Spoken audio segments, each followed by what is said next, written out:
नमस्कार, मेरा नाम है संदीप चौहान। आप देख रहे हैं चौहान यूके वाइब्स। तो जैसे कि मैंने पिछली वाली वीडियो के अंदर ओस्की का जो हमारा एपाई था उसका असेसमेंट डिस्कस किया था, इस वाली वीडियो के अंदर हम लोग प्लानिंग डिस्कस करने वाले हैं। जिस किसी ने वो वाली वीडियो नहीं देखी है तो उस वीडियो को जाके ज़रूर देख लें, आपको काफ़ी हेल्प मिल जाएगी उस वीडियो से, आपको असेसमेंट काफ़ी अच्छी तरीके से समझ में आ जाएगा। और अगर आप असेसमेंट समझ पाएंगे उसी के बाद ही आप प्लानिंग कर पाएंगे, क्योंकि जो प्लानिंग होता है वो असेसमेंट के ऊपर ही बेस्ड होता है। तो चलिए हम लोग प्लानिंग के बारे में डिस्कस करते हैं। तो जो हमारा प्लानिंग स्टेशन होता है ये टोटल 15 मिनट्स का स्टेशन होता है, इसको हम लोग साइलेंट स्टेशन बोलते हैं। जो असेसमेंट होता है इसमें आपका और आपके एग्जामिनर का एक इंटरेक्शन होता है, जिसमें आप क्वेश्चंस पूछते हैं, आपका एग्जामिनर आपको आंसर देता है।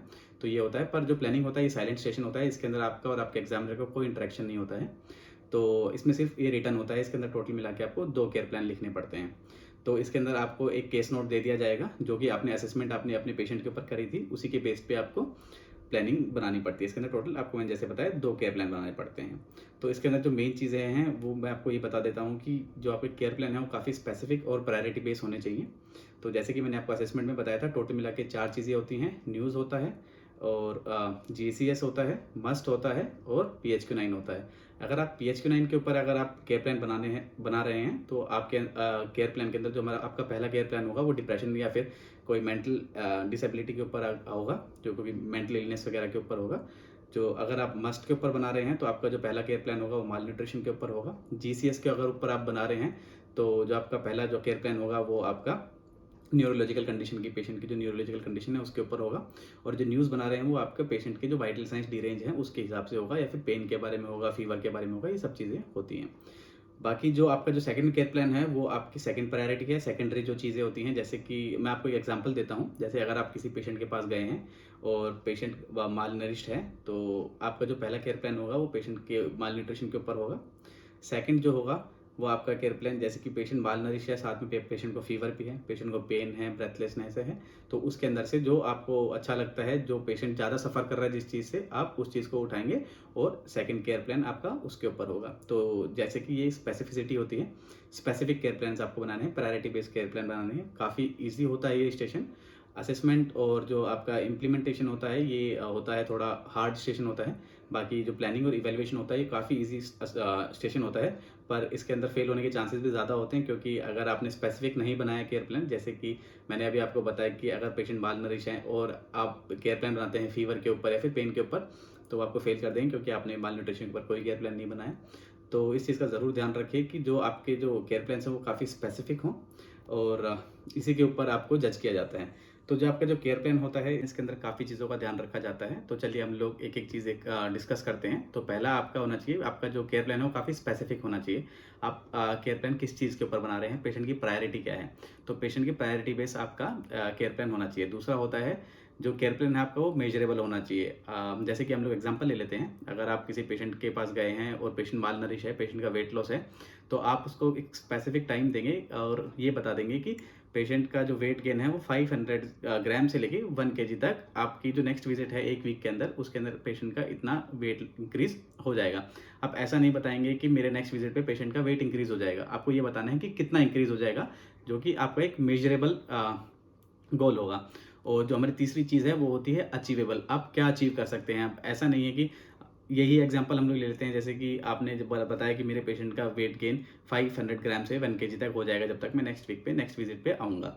आपको ऐसा नहीं है कि आप ऐसा गोल ले लें जो कि आप अचीव ना कर सके, जैसे कि आप बोलें कि मेरी नेक्स्ट विजिट पे पेशेंट का 5 से 10 किलो वेट बढ़ जाएगा, ऐसा नहीं होता। तो आपका काफ़ी अचीवेबल गोल होना चाहिए जो आप अचीव कर सकते हैं।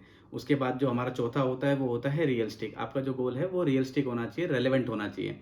अगर आप बात कर रहे हैं पेशेंट के वेट गेन के ऊपर, अगर आपने केयर प्लान बनाया है वेट गेन के ऊपर और उसके अंदर आप पेशेंट की साइकोलॉजिकल कंडीशन के बारे में डिस्कस करेंगे, जो कि सही चीज़ नहीं है, क्योंकि आपका जो रेलेवेंट है और जो आपका रियलिस्टिक गोल है वो पेशेंट का वेट गेन है, ना कि आपको पेशेंट की साइकोलॉजी के बारे में डिस्कस करना है इसके अंदर। जो हमारा तीसरा है वो टाइमली। जो हम गोल अचीव कर रहे हैं वो कितने टाइम में अचीव कर रहे हैं, जैसे कि मैंने आपको बताया आप नेक्स्ट वीक पे विजिट पे आएंगे, तो आपने जो वीक रखा है वो आपका एक टाइम ड्यूरेशन है जिसके अंदर आप उस गोल को अचीव करना चाहते हैं। इन चीज़ों का अगर आप ध्यान रखेंगे तो आपका केयर प्लान आराम से क्लियर हो जाएगा, ये वाला पोर्शन आपका स्टेशन आराम से क्लियर हो जाएगा।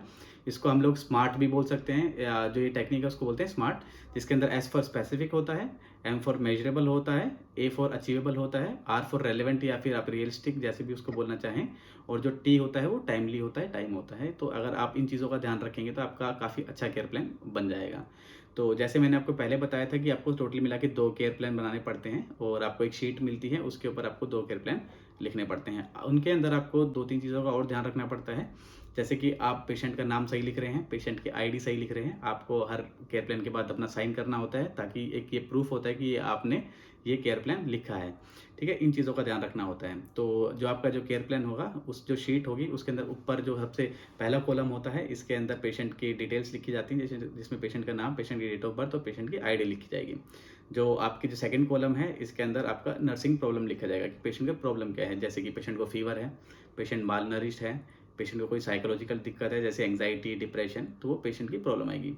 जो तीसरा आएगा, तीसरा कॉलम होता है, उसके अंदर होता है एम, आपका एम क्या है, आपको क्या अचीव करना है। जैसे कि अगर पेशेंट का वेट लॉस हो रहा है, पेशेंट की प्रॉब्लम है कि पेशेंट का वेट लॉस हो रहा है, तो आपका जो एम होगा वो होगा कि मेरे को पेशेंट का वेट गेन करवाना है, पेशेंट को एक हेल्दी डाइट प्लान बना के देना है, जिससे कि पेशेंट का वेट सही मेंटेन हो जाए।